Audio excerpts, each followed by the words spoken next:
Wait, I saw this clip from Brian Shaw's podcast. I didn't even know Brian Shaw had one. If you guys don't know who Brian Shaw is, he's like an incredible athlete. So is Eddie Hall, World's Strongest Man. I used to be really into World's Strongest Man content. I used to like try to train for strongman and stuff. It was cool, man. And I got older and COVID happened. I lost motivation, and that's the way she blows. But either way, I'm curious in watching it. It's a clip from the podcast. It's called Eddie Hall Talks About His Struggles with Mental Health. I think that it's a cool thing to watch this, because I think I personally, I enjoy it when strong people, but in this case, when strong men express their feelings. I know that sounds a little bit cringe in the way that I said it, but it's one of those things where we do talk a lot about how it's okay for men to express themselves in a positive way, as and whatnot. The problem is just a lot of times that when I see men express themselves, they tend to not be stronger guys, Yeah, not to be rude, because God bless everybody, but they tend to not necessarily be stronger people. So where are we supposed to go here? Because I'm about to rage. They tend to be people who, maybe they express themselves a little too quickly. Maybe they express themselves a little too much, a little too quickly. You know what I mean? Anyway, let's see what we got here. Because I can imagine, because a lot of people in powerlifting and strongman, I feel like a lot of them are working with trauma, and they're lifting through the trauma. It's crazy. How is this door locked? Okay, let's just go. It sounds like I think this dungeon is bugged. That started, right? And a spiral of kind of resentment and frustration, and then just anger, right? Because it's like, why is this falling apart when this is such a good thing for you? It was a massive trigger in my life, really, because, as I say, it was my outlet for my mental health. In essence, it was a cure for my ADHD. Yeah. And when that was sort of taken away, Interesting. Because I have ADHD. I don't know if it was a cure for my ADHD. It's interesting. My experience with lifting, one of the things that really messed me up, I know it sounds so stupid, but is I feel like I would have routine ADHD where I would constantly switch, and I'd be doing something that was working real well. I'd have some solid gym numbers, right? And then I would just keep switching just because I was like, oh, maybe I had a bad week or something. I don't know. I stopped enjoying my training and started putting all of my energy into training. That's when problems really start to arise, lashing out, being more violent, drink, drugs, True. Getting in trouble at school, being the class clown. Yeah. And loads of factors on the back of that, literally that year following that sort of, quitting the swimming or under that coach, just things got horrendous. I was expelled from school. So I was chucked out of school, so I wasn't allowed to, have an education.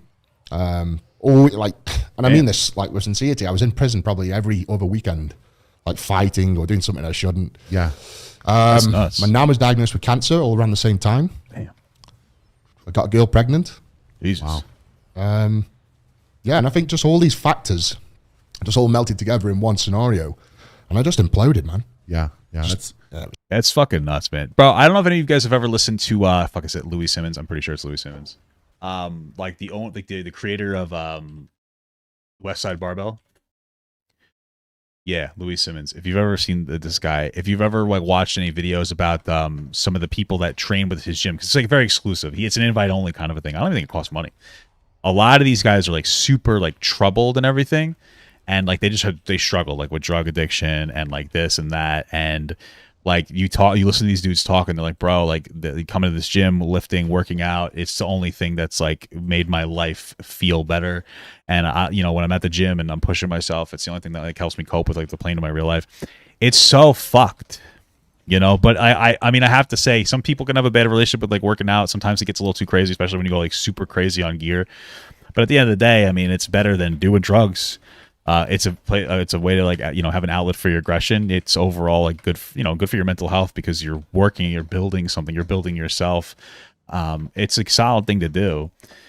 But it's crazy how some of these really competitive guys, it's almost like some of them have a borderline mental illness that they're using. I know it sounds fucked up. I'm not sure it'll have to be crude, but that they use lifting as a coping mechanism, but in a good way, It's also a lot to handle, especially at that age, because as a you know, as a male at that type of age, you know, 13, 14, there's a lot of changes going on anyway, right? And you're trying to figure out your path, and you know, a lot of I guess boys. It's true, bro. Like, let me tell you something. When I was 13, I think that was the first time I masturbated.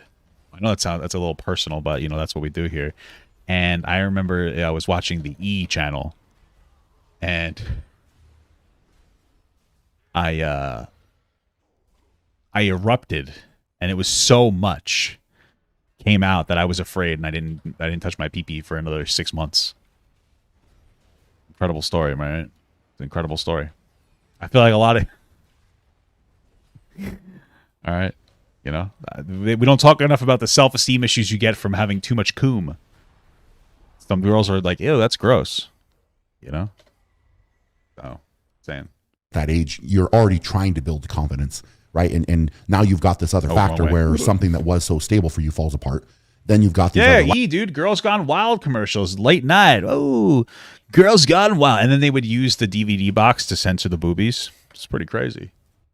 Factors that are now it's just a kind of a negative cascade, right? That just keeps coming. Oh, it was one thing after the other. I mean, obviously, I was excelling at school. You know, even though I was the class clown and misbehaving. You know, I was top of the class in maths and English. And dude, true. Me too. Me too. I actually dropped out of high school. I had ADHD and I was taking medication, and it really fucked me up, man. It made me feel very suppressed and shitty. And I stopped taking it one day when I was like, I think 15 or 16, and I was just like, I was in 10th grade. I remember that, and I was like, wow, fuck this. And I just stopped taking it, and I kind of just stopped going to school. I was an honor student, like, you know, double accelerated, and I was a really good kid at school, but it just fucked me up so much, and I just felt like I had to come off, and my life like went in a weird direction. It's why I'm hoping that my kid doesn't have some kind of issue, because I don't want to make them take Ritalin, and now I'm at a point where I'm able to manage my shit really better than these guys, at least in this fucking dungeon, because they're all garbage dog shit.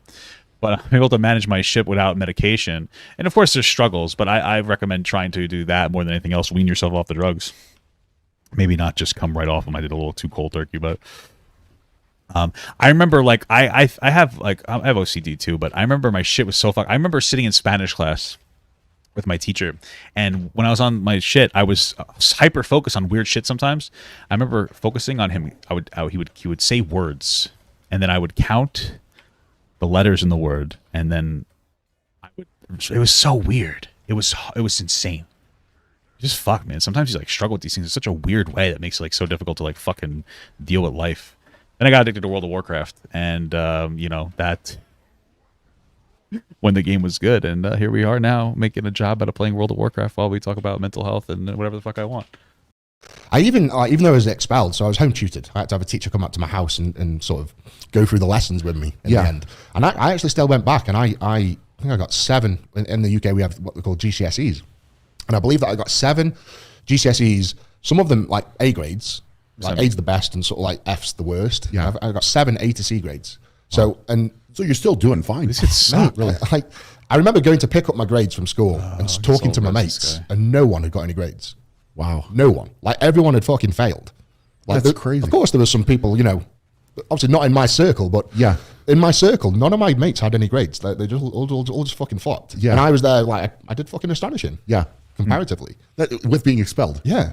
That's insane. Yeah, I wasn't at school for the last 2 years, and I did better than all my peers, you know? Yeah. So obviously this is, you know, looking back, I think like you're saying, it's more clear what was going on. Yeah. And there's obviously a factor there for what was happening, right? Yeah. So it's you know, but I'm sure at that time getting labeled as the troublemaker, the bad kid, like you're not doing well, you're not behaving, all this, right? So yeah. So and I guess at that age, there's a lot of pressure on you because, you know, that you've got to get those grades, you've got to get into college, otherwise you're not going to get a job and you're going to fail, and that's all you were told. You know. Yeah, man, it's fucking crazy because I feel like we led kids in the wrong direction with the way that they should like have their relationship with school. I wish that they would say in school, hey, you don't have to do this, or this. You can become this. They were always pushing college. If you didn't know what you want to do, go to college. Nobody ever said be a mechanic. Nobody ever said be a welder. Nobody ever said do something like that. I would have been awesome with that. That would have been great. They were like, what do you want to do? And I remember at the time I was like I was into like metal. So I want to do music. And like that didn't work. I was like, what the fuck does that mean? It doesn't mean a goddamn thing. You know, it's just like, it's a hobby. And I hate the idea of trying to tell kids to like just do whatever you want. It'll work out. It doesn't. You're better off being gravitated into it. Like, here's my advice: if you want to be able to do whatever you want, you need to do something you don't want to do. But it doesn't have to be something that you hate to do, right? If let's say you're somebody who maybe you don't have to love your job. You just have to be able to tolerate it and, potentially get paid decently. Like, let's say you don't know what the fuck you want to do it yourself, but you're a smart kid. And I'm like, what's a good idea? Maybe welder, HVAC, carpentry, this, that, other thing. You're like, you know what? I'm going to go become a welder. And you start doing this school and you're like, this isn't too bad. I can enjoy some parts of this. Some parts of this are fun. I like this. Then you start getting a decent paycheck. All of a sudden you're like, this is pretty good. Maybe when you're 30, you could change your job up because you have the money to do it. Or maybe it allows you to make, $80, $90, $100,000 a year. And all of a sudden you get to do what you want to do when you get home. You're like, yeah, you know what? I love Pokemon. And I have every Pokemon game, and I have the money to do collectibles, and I have the money for kids so that I can create memories with my kids about Pokemon. I wish people would talk about it in a realistic way. You don't have to love your job. It just has to be something that can like help you live comfortably. And like, I wish people would have told me that, because like I got really lucky with what I'm doing right now, which doesn't even necessarily have any longevity. But like, hearing good advice like that, like, I don't know. It's weird because part of me was like, oh, I'm not enjoying what I'm doing. Is there something wrong with me? No, it's fucking normal. It's something fucking normal, dude. You're not going to love everything you do. Sometimes you will. And even if you do something that you like, you're still going to have moments when you hate it. You know what I mean? So I wish people would tell me that, or would have told me that, but that's all that was told to me. Like, you're going to fail. Every time I was misbehaving in class, get out. You're going to fail in life. Yeah. You're expelled. Good luck. You're going to fail. Yeah. It was just constant. Like, there's so much pressure on you to do good in life that when you do actually get put in that position where you are expelled and all these things that the teachers have been saying for the last year or so are coming true, like you're going to get expelled, you're not going to learn anything, you're going to end up with a shit job and all that. So yeah, that was a tough time. And I actually went through a stage of really bad depression and anxiety. Yeah. And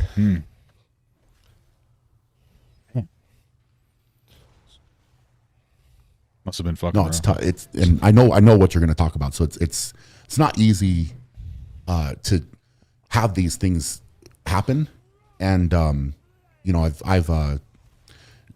these moments in life, right? Like they ultimately, I think they made you better, right? And I think that's hopefully the takeaway. But I'll let you run with it, man.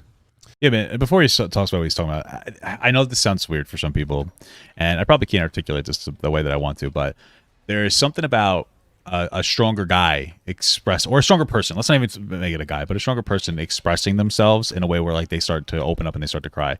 Because I think that, and maybe I'm just so cynical. Maybe I'm just so fucking cynical. But there's so many people who will now fake cry on the internet for attention. And so, like, if it's not somebody who, maybe it's a respect thing that I don't necessarily respect.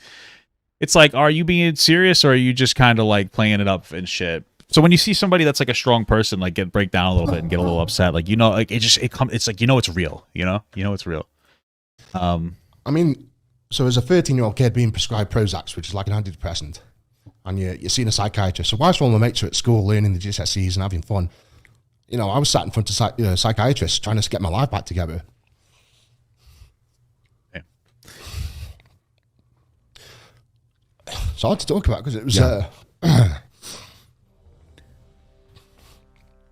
I used to go to a therapist too, like for years, and I had one guy who was pretty cool. We would just play chess, and then after he would let me win, which I didn't realize till later, I would open up and talk about stuff.